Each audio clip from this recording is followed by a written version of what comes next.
Good day everyone. आज हम पढ़ेंगे lesson number 2 which is structural formula. By the way, I'm Cash, your visual teacher and welcome to my channel Learn with Ease. Learners, हम concept discuss करने के साथ साथ book से reading भी करते हैं और बुक से रीडिंग के दौरान लर्नर्स आपने पेंसिल और हाइलाइटर अपने पास रखना है ताकि हम शॉर्ट क्वेश्चंस को लिख सकें और इम्पोर्टेंट टेक्स्ट को हाईलाइट कर सकें और इस चैप्टर में मौजूद स्ट्रक्चरल फॉर्मूलाज को ड्रॉ कर सकें। लर्नर्स, आज के लेसन में हम पढ़ेंगे स्ट्रक्चरल फॉर्मूला क्या होता है और लर्नर्स हम डिस्कस करेंगे displayed formula, full structural formula और कंडेंस्ड स्ट्रक्चरल फॉर्मूला में क्या फ़र्क होता है। Are you ready? So let's get started. The structural formula of a compound shows the arrangement of atoms and bonds present in that compound. Learners, किसी भी compound का structural formula उस compound में मौजूद एटम्स की अरेंजमेंट और bonds को represent करता है, दिखाता है। आप इस लाइन को करेंगे हाईलाइट। आपसे पूछा जा सकता है व्हाट इज स्ट्रक्चरल फॉर्मूला। ये एमसीक्यू भी बन सकता है लर्नर्स और ये शॉर्ट क्वेश्चन भी बन सकता है। It gives enough information to understand the structure of a molecule clearly. Learners, structural formula हमें इतनी इंफॉर्मेशन देता है कि हमें एक मॉलिक्यूल के स्ट्रक्चर की क्लियर पिक्चर दिखाई देने लग जाती है। While showing the arrangement of atoms in a molecule, it is usual to omit most of the single covalent bonds present in the molecule. Learners, जब हम एटम्स की अरेंजमेंट को दिखा रहे होते हैं एक मॉलिक्यूल में तो आम तौर पर लर्नर्स हम सिंगल कोवेलेंट बॉन्ड को ओमिट कर देते हैं। इट्स अंडरस्टूड कि ये सिंगल कोवेलेंट बॉन्ड ही होगा। जैसे कि हम बात करते हैं लर्नर्स इथेन की। लर्नर्स, ये जो लाइन है ये सिंगल कोवेलेंट बॉन्ड है जो शो कर रही है ये दो कार्बन एटम्स आपस में सिंगल कोवेलेंट बॉन्ड के साथ अटैच्ड हैं, लेकिन लर्नर्स इसमें हाइड्रोजन के कोई बॉन्ड्स नहीं शो किए गए। इट्स अंडरस्टूड कि हाइड्रोजन कार्बन के साथ सिंगल कोवेलेंट बॉन्ड ही बनाता है। तो लर्नर्स लाजमी नहीं है कि हर बार इसको इस तरह से लिखा जाए। Only important bonds such as double and triple bonds are shown. Learners, लेकिन जहाँ पे बात आ जाती है डबल और ट्रिपल बॉन्ड की वहाँ पे उन्हें शो करना बहुत जरूरी है। जिस तरह से अगर हम कार्बन कार्बन का डबल बॉन्ड बनाते हैं इथीन में तो लर्नर्स इस डबल बॉन्ड को शो करना बहुत जरूरी होगा, क्योंकि अगर हम इस डबल बॉन्ड को शो नहीं करेंगे तो पढ़ने वाला कंसिडर करेगा कि ये सिंगल बॉन्ड हो सकता है। तो लर्नर्स, जब भी डबल और ट्रिपल बॉन्ड्स किसी मॉलिक्यूल में मौजूद होंगे उसे हम लाजमी शो ऑफ करेंगे। Identical groups present in the molecule can be bracketed together while some other groups are also shown using brackets. अब इसका क्या मतलब है लर्नर्स? लर्नर्स, हम एक मॉलिक्यूल बनाते हैं which is organic in nature. Obviously हम ऑर्गेनिक केमिस्ट्री पढ़ रहे हैं। ये रिपीटेड मॉलिक्यूल्स हैं लर्नर्स। इसको हम ऐसे भी लिख सकते हैं 1 2 3 4। जो बार बार रिपीट हो रहा है उसे ब्रैकेट में लिखेंगे और जितनी दफा रिपीट हो रहा है उतने नंबर को लिख देंगे। चेन में मौजूद फर्स्ट और लास्ट कार्बन को मेंशन कर देंगे और बीच में जो रिपीटेड एटम्स हैं उन्हें हम इस तरह ब्रैकेट में लिख सकते हैं। There are various ways of drawing the structural formula of organic compounds that the students should familiarize with all of them. Organic compounds के स्ट्रक्चरल फॉर्मूला को लिखने के बेतहाशा तरीकेकार हैं और ये सब तरीकेकार स्टूडेंट्स को आने चाहिए। लर्नर्स, हम सिर्फ उन्हीं तरीकेकार पे फोकस करेंगे जो हमारी बुक में मेंशन है। लर्नर्स, स्ट्रक्चरल फॉर्मूला को दो तरीके से लिखा जाता है। एक है डिस्प्लेड फॉर्मूला या फुल स्ट्रक्चरल फॉर्मूला जिसमें तमाम एटम्स को उनके तमाम बॉन्ड्स के साथ शो किया जाता है, और दूसरा तरीकेकार है लर्नर्स कंडेंस्ड स्ट्रक्चरल फॉर्मूला जिसमें हम कार्बन को तो मेंशन करेंगे प्रॉपर बॉन्ड्स के साथ लेकिन हाइड्रोजन को हम एज इट इज लिख देंगे। कंडेंस्ड स्ट्रक्चरल फॉर्मूला में हम हाइड्रोजन के एटम्स को तो लिखेंगे लेकिन उसके बॉन्ड्स को ड्रॉ नहीं करेंगे। चले आए पढ़ते हैं आपकी बुक क्या कहती है। This formula shows the detailed structure of a molecule showing the relative position of atoms, the number and type of bonds between them. The bonds are represented by lines. Displayed formula या full structural formula में learners एक molecule में मौजूद तमाम atoms और तमाम bonds को उनकी सही पोजीशन के साथ रिप्रेजेंट करेंगे, उनका प्रॉपर नंबर लिखेंगे और ये भी बताएंगे कि इनमें कौन सा बॉन्ड पाया जाता है, सिंगल बॉन्ड है, डबल है या ट्रिपल है। और लर्नर्स हम बॉन्ड को एक लाइन से रिप्रेजेंट करेंगे। लर्नर्स अभी तक हमें पता है जो ऑर्गेनिक कंपाउंड्स होता है उनमें पाया जाता है कोवेलेंट बॉन्ड। लर्नर्स आपको पता है कोवेलेंट बॉन्ड्स 3 टाइप्स के होते हैं। सिंगल कोवेलेंट बॉन्ड जिसे हम रिप्रेजेंट करेंगे सिंगल लाइन से, डबल कोवेलेंट बॉन्ड जिसे हम रिप्रेजेंट करेंगे डबल लाइन से और ट्रिपल कोवेलेंट बॉन्ड जिसे हम रिप्रेजेंट करेंगे ट्रिपल लाइन से। The next one is condensed structural formula. This formula still uses lines between bonded atoms but it omits the carbon to hydrogen bonds. हम carbon to carbon bonds को तो show करेंगे लेकिन वो bonds जो carbon to hydrogen जाते हैं उन्हें ओमिट कर देंगे। जैसे कि मैं आपको डिटेल्ड और कंडेंस्ड फार्मूला बना के बताती हूँ। हम लेंगे इथेन को। इथेन का लर्नर्स हम डिस्प्लेड फार्मूला बनाने लगे हैं। एन जो होता है लर्नर्स, ये भी मैं अभी आपको बताती हूँ क्या होता है। इथ आप समझ लें, इथ का मतलब होता है 2 कार्बन। इथेन में लर्नर्स 2 कार्बन होते हैं और बाकी क्या होंगे, हाइड्रोजन। लर्नर्स ये तो हो गया डिस्प्लेड फार्मूला जिसमें तमाम एटम्स और तमाम बॉन्ड्स दिखाए गए हैं। अब हम बनाने लगे हैं कंडेंस्ड स्ट्रक्चरल फॉर्मूला जिसमें हम कार्बन एटम को उसके बॉन्ड के साथ जाहिर करेंगे, लेकिन जो ये वाले बॉन्ड्स है ना कार्बन टू हाइड्रोजन बॉन्ड, इन्हें हम ओमिट कर देंगे। हम इधर भी लिख देंगे CH3। 3 क्यों लिखेंगे, क्योंकि इस कार्बन के साथ लर्नर्स 3 हाइड्रोजन के एटम्स हैं, इसलिए हमने CH3 लिख दिया है। और इधर भी कार्बन के साथ 3 हाइड्रोजन के एटम हैं, इधर भी हम लिख देंगे CH3। लर्नर्स इस बात से बिल्कुल भी फर्क नहीं पड़ता कि हम हाइड्रोजन को कार्बन से पहले लिखें या कार्बन के बाद लिखें, ये दोनों वैलिड तरीकेकार हैं, हम लिख सकते हैं। लर्नर्स आज के टॉपिक से रिलेटेड MCQs आप अपनी स्क्रीन पर देख रहे हैं। लर्नर्स इस MCQ फाइल का लिंक आपको डिस्क्रिप्शन में मिलेगा, आप लिंक को क्लिक करें और MCQ पेज पर लैंड करें।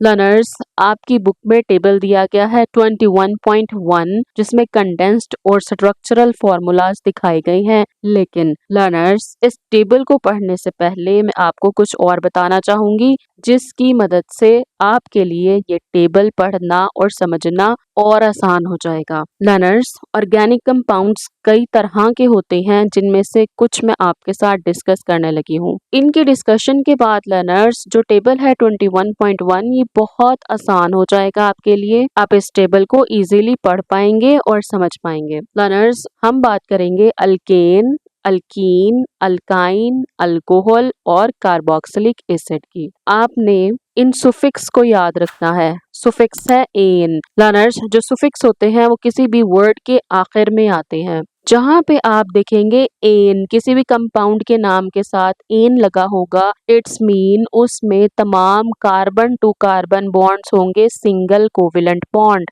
लर्नर्स किसी भी मॉलिक्यूल के लास्ट में जब आप लगा देखेंगे इन, इन, इसका मतलब है ऐसे ऑर्गेनिक कंपाउंड्स जिनमें एट लीस्ट एक डबल कोवेलेंट बॉन्ड लाजमन मौजूद होगा। और जब आप लर्नर्स किसी मॉलिक्यूल के लास्ट में आइन देखेंगे, इसका मतलब है ऐसा ऑर्गेनिक मॉलिक्यूल जिसमें कार्बन एटम्स के दरमियान एट लीस्ट एक ट्रिपल कोवेलेंट बॉन्ड लाजमी होगा। सेकंड लास्ट है लर्नर्स अल्कोहल। अल्कोहल्स वो ऑर्गेनिक कंपाउंड्स होते हैं लर्नर्स जिनमें OH ग्रुप पाया जाता है, मीन्स के एक कार्बन चेन होगी और उसके लास्ट में एक OH ग्रुप पाया जाएगा, उन्हें हम बोलेंगे अल्कोहल्स। और लर्नर्स वो ऑर्गेनिक कंपाउंड्स जिनमें COOH ग्रुप पाया जाएगा उन्हें हम बोलेंगे कार्बोक्सिलिक एसिड्स। लर्नर्स इन बातों को मेरे साथ रिपीट करें। अल्केन में तमाम कोवेलेंट बॉन्ड्स सिंगल होंगे। अल्कीन्स में लर्नर्स एटलीस्ट एक डबल बॉन्ड मौजूद होगा। अल्काइंस में एटलीस्ट एक ट्रिपल बॉन्ड मौजूद होगा। अल्कोहल्स में OH ग्रुप नजर आएगा और कार्बोक्सिलिक एसिड में COOH ग्रुप मौजूद होगा। हो गया याद आपको? ये याद करना बहुत जरूरी है। ये अगर आप याद कर लेते हैं आपको ये टेबल पूरा समझ आ जाएगा। अब हम मूव करने लगे हैं इस टेबल की तरफ। इथ का मैंने आपको लर्नर्स बताया था। इथ का मतलब होता है 2 कार्बन्स। एन भी मैं आपको बता चुकी हूँ। एन का मतलब होता है अल्केन्स। ये अल्केन फैमिली से बिलोंग करता है और इसका मतलब है तमाम कार्बन एटम्स के दरमियान सिंगल कोवेलेंट बॉन्ड मौजूद होगा। ये इसका डिस्प्लेड फॉर्मूला है। डिस्प्लेड फॉर्मूला में तमाम एटम्स को खोल के लिख दिया जाता है। अगर आपको डिस्प्लेड फॉर्मूला लिखना आ गया है तो आप कंडेंस फॉर्मूला भी लिख लेंगे। सिर्फ मेन चेन को आप शो करेंगे, बाकी हाइड्रोजन को काउंट करके लिख देंगे। जिस तरह इसके साथ लर्नर्स 3 हाइड्रोजन है तो आप लिख देंगे CH3 और इस कार्बन के साथ भी 3 हाइड्रोजन है और आप इधर भी लिख देंगे CH3 और सिंगल कोवेलेंट बॉन्ड को एक सिंगल लाइन से शो कर देंगे। Next molecule is ethene. इथ का मतलब फिर से 2 कार्बन्स और इन का मतलब है एटलीस्ट एक डबल बॉन्ड मौजूद होना चाहिए। ये अल्कीन फैमिली से बिलोंग करता है। अब आप देख ले लर्नर्स, यहाँ पे डबल बॉन्ड मौजूद है कार्बन कार्बन एटम्स के दरमियान और तमाम एटम्स को खोल के लिख दिया गया है। कंडेंस फॉर्मूला के लिए लर्नर्स हम कार्बन लेंगे और इसके साथ हाइड्रोजन को काउंट करके लिख देंगे CH2 और इधर भी हम लिखेंगे CH2 और डबल बॉन्ड को लाजमी शो करेंगे। फिर आ जाता है इथाइन। इथ का मतलब फिर से 2 कार्बन और आइन का मतलब होता है एटलीस्ट एक ट्रिपल बॉन्ड लाजमी मौजूद होगा कार्बन एटम्स के दरमियान। ये आप देख सकते हैं जी, 2 कार्बन के दरमियान एक ट्रिपल बॉन्ड है। कार्बन की कैपेसिटी हमें पता है 4 बॉन्ड्स बना सकती है। 3 तो इन्होंने आपस में ही बना लिए हैं, बचा पीछे एक। तो कार्बन के साथ एक हाइड्रोजन और इधर भी कार्बन के साथ एक हाइड्रोजन काउंट करके लिख देंगे और ट्रिपल बॉन्ड को शो कर देंगे। प्रॉप का मतलब होता है लर्नर्स 3 कार्बन। ये गिनती है, ये भी मैं आपको सिखाऊंगी 10 तक नेक्स्ट लेसन में। और एन मीन्स के इथ के बाद क्या आएगा? प्रोपेन। प्रोपेन का मतलब 3 कार्बन और एन का मतलब क्या होता है? तमाम कोवेलेंट बॉन्ड्स कार्बन एटम्स के दरमियान सिंगल कोवेलेंट बॉन्ड होंगे। आप देख सकते हैं सिंगल कोवेलेंट बॉन्ड्स हैं। कंडेंस फॉर्मूला लिखने के लिए हम कार्बन को पकड़ेंगे और उसके साथ हाइड्रोजन को काउंट कर लेंगे CH3। फिर इस कार्बन को पकड़ेंगे, इसके साथ हाइड्रोजन जो अटैच है उनको देख लेंगे CH2 और फिर इस कार्बन को देखेंगे और उसके साथ अटैच हाइड्रोजन को देखेंगे CH3। कंडेंस फॉर्मूले में लर्नर्स हम सिर्फ कार्बन टू कार्बन बॉन्ड्स को शो करेंगे, जबकि हम हाइड्रोजन टू कार्बन या कार्बन टू हाइड्रोजन बॉन्ड्स को नहीं दिखाएंगे, ओमिट कर देंगे। लर्नर्स मैं उम्मीद करती हूँ यहाँ तक आपको बहुत अच्छे से समझ आ गई होगी। नेक्स्ट मूव करते हैं। नेक्स्ट है जी ब्यूटेन। ब्यूट और हमने लास्ट वाला देखना है एन। एन से तो हमें पता चल गया कार्बन टू कार्बन तमाम सिंगल कोवेलेंट बॉन्ड्स हैं और ब्यूट का मतलब होता है 4। Very good. आप यहाँ पे देख सकते हैं कार्बन टू कार्बन तमाम सिंगल कोवेलेंट बॉन्ड्स मौजूद हैं और कार्बन की तादाद कितनी है? 4। 1 2 3 4। Very good. कंडेंस फॉर्मूला लिखने के लिए हम एक कार्बन और उसके साथ अटैच्ड हाइड्रोजन्स को काउंट कर लेंगे। तो ये आ गया CH3, इधर आ जाएगा लर्नर्स CH2, फिर आ जाएगा CH2 and last one is CH3। Very good. अच्छा, अब ये समझने वाली बात है लर्नर्स, ब्यूट 1 इन। सबसे पहले आपने इन से देखना है। इन का मतलब होता है डबल कोवेलेंट बॉन्ड। ब्यूट देख के लर्नर्स आपको पता चल जाएगा ब्यूट का मतलब होता है 4। अब जब ब्यूट के बाद कोई भी नंबर लिखा हो लर्नर्स, वो पोजीशन बताता है कार्बन की। 1 मीन्स कार्बन नंबर 1। इसको हम ऐसे ड्रॉ करते हैं, यहाँ पे ड्रॉ करके बताऊंगी, आपको ज्यादा अच्छे से पता चलेगा। ब्यूट का मतलब हो गया लर्नर्स 4 कार्बन्स। काउंट कर लेते हैं हम 1 2 3 एंड 4। अब है जी 1 और फिर है इन। 1 इन का मतलब होता है लर्नर्स कार्बन की पोजीशन नंबर 1 पर डबल कोवेलेंट बॉन्ड है। इन मैंने आपको बताया ना डबल कोवेलेंट बॉन्ड को शो करता है। तो हम कार्बन की पोजीशन नंबर 1 पर डबल बॉन्ड शो कर देंगे, बाकी सबके साथ क्या आएगा, सिंगल कोवेलेंट बॉन्ड। अब इस कार्बन ने 2 बॉन्ड बना लिए हैं तो इसके पास पोजीशन बची 2 हाइड्रोजन्स की।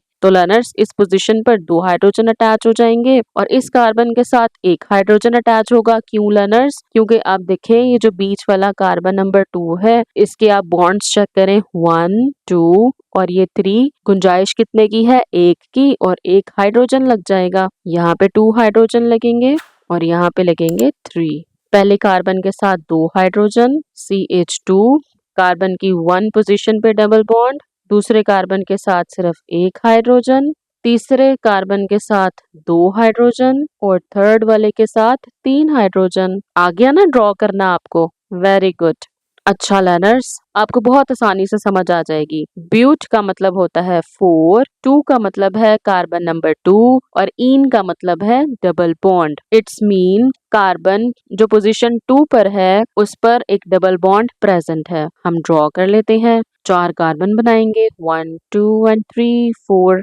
ब्यूट का मतलब 4 कार्बन, 2 का मतलब कार्बन की पोजीशन नंबर 2 और इन का मतलब है double bond, 1 2 3 and 4। Position number 2 पर डबल बॉन्ड बन जाएगा, बाकी सिंगल बॉन्ड होंगे। कार्बन 4 बॉन्ड्स बना सकता है, एक बॉन्ड ये, दूसरा हाइड्रोजन, फिर हाइड्रोजन और तीसरा हाइड्रोजन। आप देख सकते हैं लर्नर्स, पहले कार्बन के साथ 3 हाइड्रोजन, अब दूसरे कार्बन को देखेंगे, 1 2 एंड 3, 4 हाइड्रोजन लग जाएगा। 1 2 एंड 3, यहाँ पे भी एक हाइड्रोजन आएगा और यहाँ पे 3 हाइड्रोजन आ जाएगा। बेसिकली हमने कार्बन के 4 बॉन्ड्स पूरे करने होते हैं, 1 हाइड्रोजन, 3 हाइड्रोजन, 1 हाइड्रोजन, फिर 1 और यहाँ पे 3, और इसी तरह हम लिख देंगे कंडेंस फॉर्मूला, काउंट करके लिख देंगे। अब समझने वाली बात है लर्नर्स, अब आ गया है इथानॉल। मैंने आपको बताया था जो अल्कोहल्स होते हैं उनमें एक OH ग्रुप होता है। कोई भी मॉलिक्यूल जो अल्कोहल होगा उसके लास्ट में OL आएगा।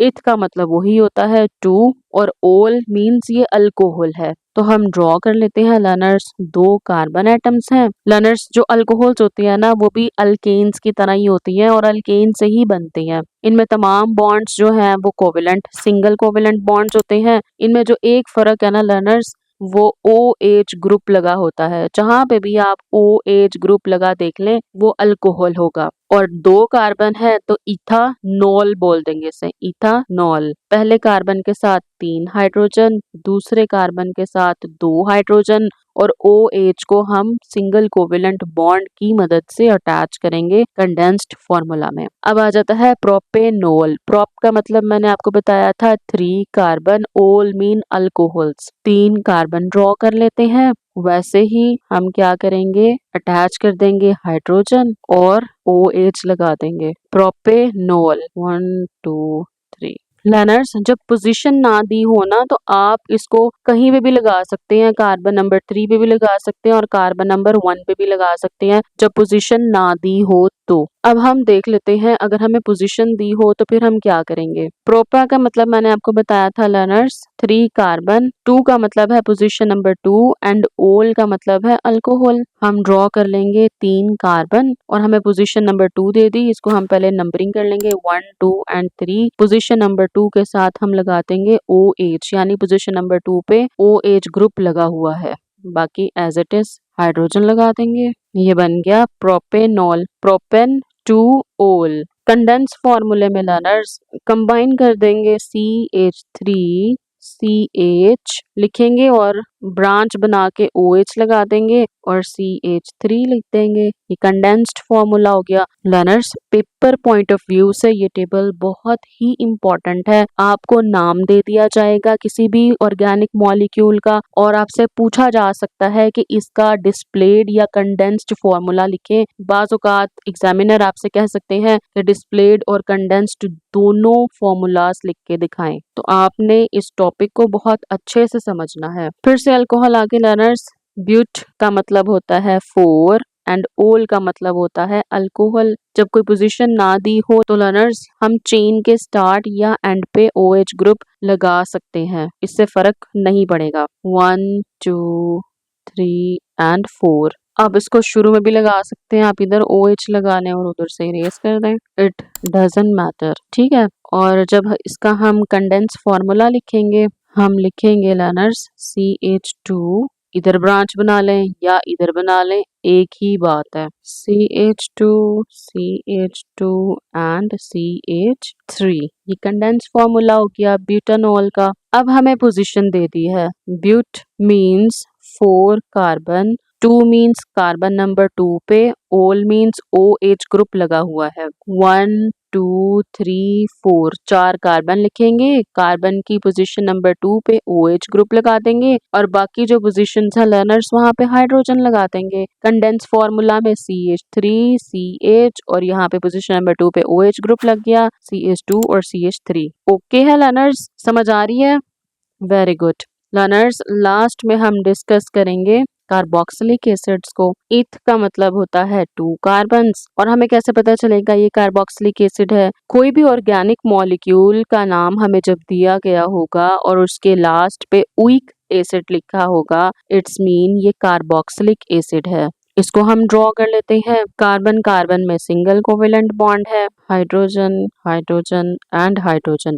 अब कार्बोक्सिलिक एसिड को शो करने के लिए लर्नर्स कार्बन और ऑक्सीजन के दरमियान डबल बॉन्ड होता है और साथ लगा होता है OH, यानी कि आप इस एरिया को देखें, ये बनेगा learners COOH which shows carboxylic acid. Next molecule है प्रोपेनोइक एसिड। प्रोपा मीन्स 3 कार्बन, उइक एसिड कार्बोक्सिलिक एसिड को शो करेगा। तो हम ड्रॉ कर लेते हैं लर्नर्स 3 कार्बन के एटम्स, यहाँ तो बाकी सब हाइड्रोजन ही लगेंगे। यहाँ पे लर्नर्स कार्बोक्सिलिक एसिड को हम शो करेंगे, कार्बन के साथ डबल बॉन्ड के जरिए ऑक्सीजन जुड़ेगा। आप लर्नर्स ऐसे OH अलग अलग भी शो कर सकते हैं, इकट्ठा भी शो कर सकते हैं, या अगर आप कार्बन के साथ ऐसे OOH लिखें तो ऐसे भी शो कर सकते हैं। अभी हमने पढ़ा था ना, हम स्ट्रक्चरल फॉर्मूलाज को कई तरीकों से शो कर सकते हैं, पर हम फॉलो किसे करेंगे? अपनी बुक को। लास्ट पे है मिथाइल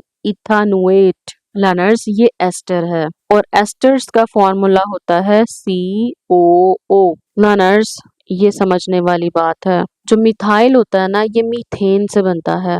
मीथेन में होते हैं लर्नर्स एक कार्बन एटम और उसके साथ अटैच होते हैं 4 हाइड्रोजन के एटम। इसका अगर हम स्ट्रक्चर बनाएं तो ऐसे होता है CHH। मीथेन से मिथाइल कैसे बनेगा? जब लर्नर्स एक हाइड्रोजन को जब रिमूव कर दिया जाएगा मीथेन में से तो वो मिथाइल बन जाएगा। CH3 मिथाइल है। इसका अगर हम स्ट्रक्चरल फॉर्मूला बनाएं CHHH, दिस इज मिथाइल और इसका एक बॉन्ड फ्री है। अब है इथानोएट। इथ से हमें पता है 2 कार्बन एटम और जो ओएट का लफ्ज है लर्नर्स ये एस्टर को शो करता है, 2 कार्बन एटम्स और एस्टर का मैंने आपको बताया था COO। और जब इन दोनों को हम कंबाइन करेंगे लर्नर्स, ये लिख रही हूँ मिथाइल CH3, अब ये बॉन्ड बनेगा डबल बॉन्ड O फिर O। लर्नर्स ये हो गया मिथाइल और ये पूरा मॉलिक्यूल है इथानोएट का। जो इथानोएट है लर्नर्स, इथा मीन्स 2 कार्बन के दरमियान में लर्नर्स ये डबल O मौजूद होंगे। इसका कंडेंस्ड फार्मूला लिखने के लिए हम लिखेंगे CH3 मिथाइल का आ गया, फिर C डबल बॉन्ड शो करेगा O के साथ, फिर बीच में एक O आ जाएगा और CH3। ये C डबल O शो करेगा इथानोएट को, मिथाइल इथानोएट। लर्नर्स फिर से बताती चलूं, ये टेबल बहुत इम्पॉर्टेंट है और मैं उम्मीद करती हूँ जिस तरह से मैंने आपको ये टेबल समझाया है आपको समझ आ गई होगी। और लर्नर्स ये बातें तब पक्की होंगी जब आप इसकी प्रैक्टिस करेंगे। Practice makes a man perfect. Next lesson में लर्नर्स हम पढ़ेंगे होमोलोगस सीरीज को। Stay connected with us and good luck everyone.